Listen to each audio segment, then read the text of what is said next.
Joyeux Noël! Quoi, on n'est pas encore à Noël? Bonjour, c'est ma première vidéo facecam et je pense qu'on va se mettre au clair dès les premiers temps pour ne pas critiquer la coupe de cheveux pré-confinement, post-confinement même en fait. Le style vestimentaire, j'ai essayé de mettre une petite chemise. Non, en fait j'ai pas essayé. Je suis née en 2003, j'ai 17 ans et je suis en première, normalement. Alors, je suis quand même très étonnée de quelque chose. Je comptais vivre mon lycée tranquillou, pépouze. J'avais même prévu d'aller en L depuis ma 6ème. Et puis là, bam! Réforme du bac.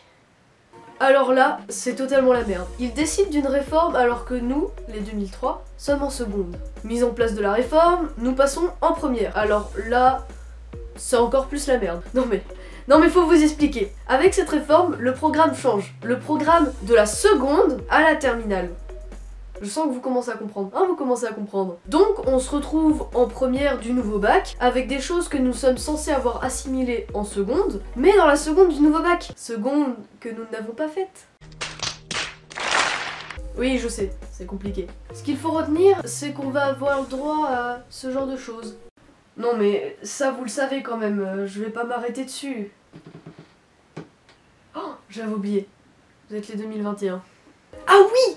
Parce que je vous ai pas dit pour ça aussi. À partir du moment où une réforme a été annoncée, les profs ont commencé à nous nommer les 2021. C'est l'année à laquelle on va passer le bac. Ouais, ça annonce la couleur. Quoi d'autre?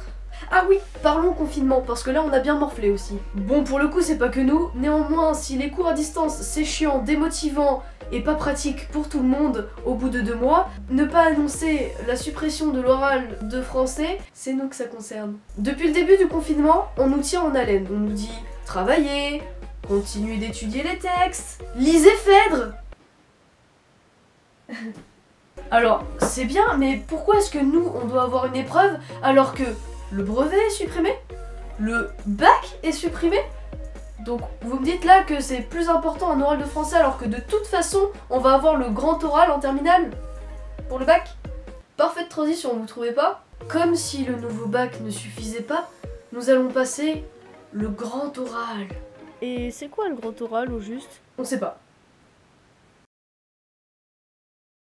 Bon, comme vous le voyez, je ne tourne pas la fin de la vidéo le même jour que le reste. J'avais complètement oublié de faire une fin de vidéo et je me suis dit que ce serait dommage de bâcler la chose.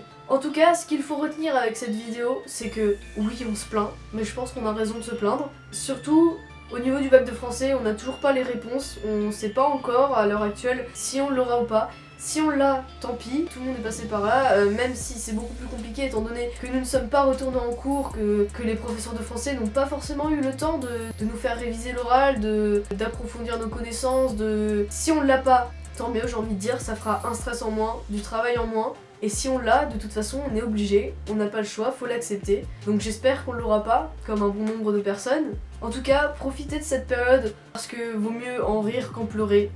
Comme m'a dit une amie un jour, mieux vaut rire de choses pas drôles que pleurer de choses pas tristes. Donc, rions.